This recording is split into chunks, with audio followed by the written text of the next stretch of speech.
Everybody eats where? In the Hamptons, Part 2, Tutto il giorno. Posted August 12, 2010.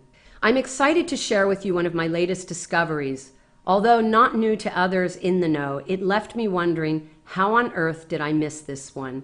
Tutto il giorno at 6 Bay Street in Sag Harbor is a revelation. If you can't afford a trip to Italy this summer, don't worry. There's a little piece of Italian heaven on earth waiting for you. This charming cottage just off the harbor is co-owned by Donna Karan's strikingly beautiful and creative daughter, Gabby Karan De Felice. Gabby has redesigned the restaurant with a clean, contemporary ambiance.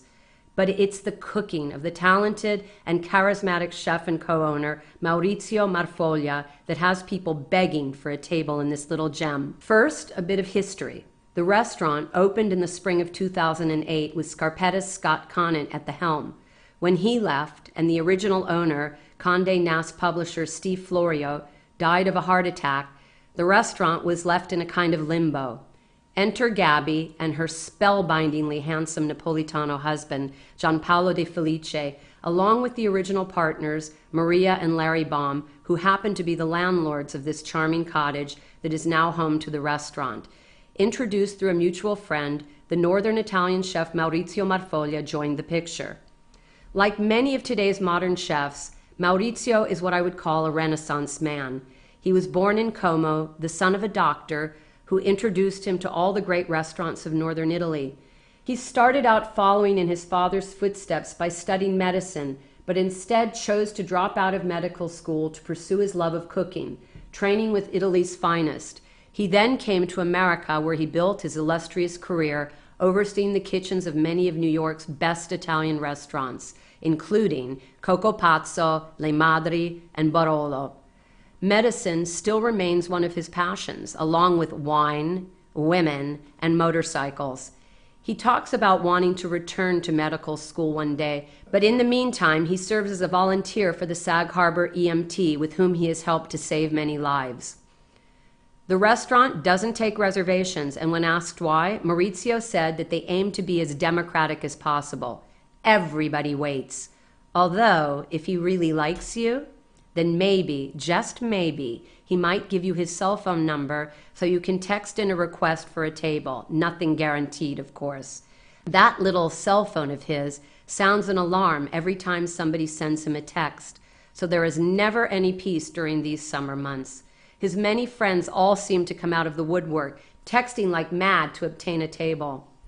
In other words, be prepared to wait, and while you do, grab a seat at the cozy bar and ask for one of the sublime house cocktails, like the refreshing basil mojito, or a glass of one of the house whites, like Falagro. With one sip of this slightly effervescent Piemontese wine, you will be instantly transported to the beaches of Cinque Terre via Sag Harbor.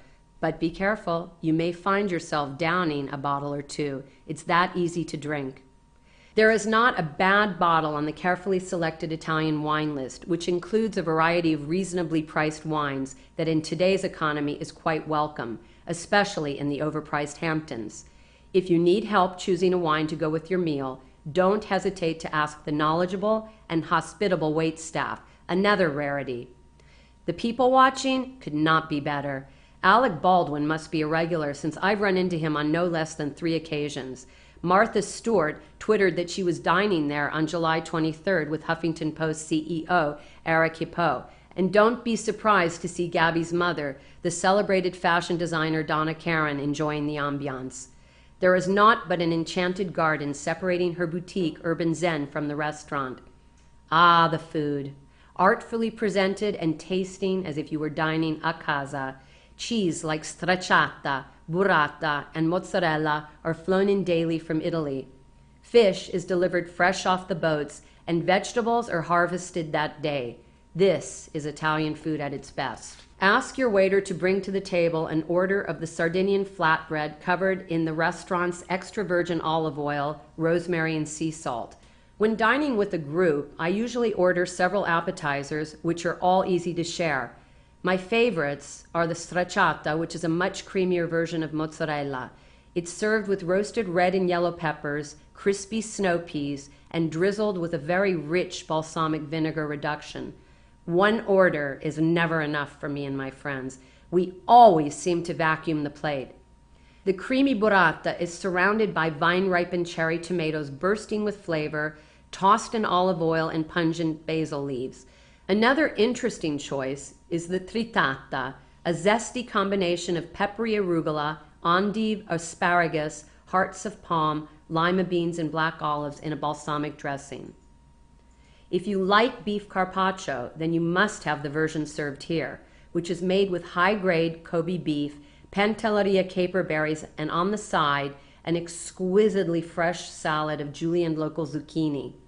The zucchini is so very good that I could literally make a meal of it with a glass of that filagro. Tuna tartare is on the menu in just about every restaurant these days, but here the tuna tastes as if it was fished fresh from the sea per order. It is accompanied by tender marinated cucumbers and luscious avocado. The pastas at Tutto are tutti buoni, but again, I do have my favorites. I find the penne covered in a combination of roasted eggplant, a fresh tomato and basil sauce, and then tossed with cubes of mozzarella that magically melt into the sauce, absolutely addicting. Ask to have the chef spoon some of their imported Calabrese red-hot chili pepper sauce over the pasta for a little extra heat. The other night we couldn't get enough of this truly incredible dish and had to order more and more. The homemade spaghetti is served with a combination of fresh cherry tomatoes, pureed tomato sauce, and fragrant basil. Being a northern Italian restaurant, there is just a little dab of butter in that sauce. So if you're watching your cholesterol, I can suggest an alternative, although I probably shouldn't. If you ask nicely and the restaurant is not too busy, which is rare, order a plate of spaghetti made simply with olive oil, garlic, fresh tomatoes, and basil. I saw the chef eating this gloriously simple and satisfying dish one evening and had to have it. It was delicious. Frankly speaking, Italians are very happy to please their customers, especially at Tutto il Giorno. So if you have any dietary restrictions, please don't hesitate to let them know. Two of the house specialties are the hearty rigatoni, which is made with sweet and hot homemade sausage, peas, and a vodka tomato sauce, and the ravioli, stuffed with a perfect pairing of sweet tart Granny Smith apples and buffalo milk ricotta. This is enveloped in a braised lamb ragu. As the nights get shorter and the summer heat subsides, these two dishes will beckon. They definitely deserve their moment in the spotlight. One can't go wrong with any of the fish on the menu, whether it is the imported wild sea bass, poached in simple but elegant white wine with fresh tomatoes, or the pan-seared halibut on a bed of asparagus, pea shoots, and white wine reduction. Filagro is used in this dish.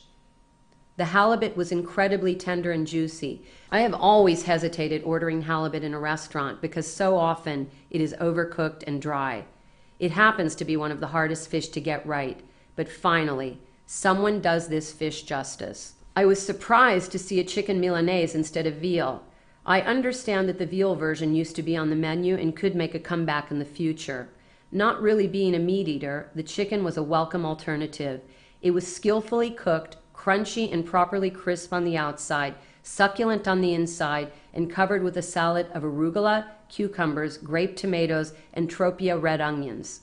But save a little room for dessert, because there is a scrumptious homemade peach and almond crostata served with a big scoop of vanilla ice cream.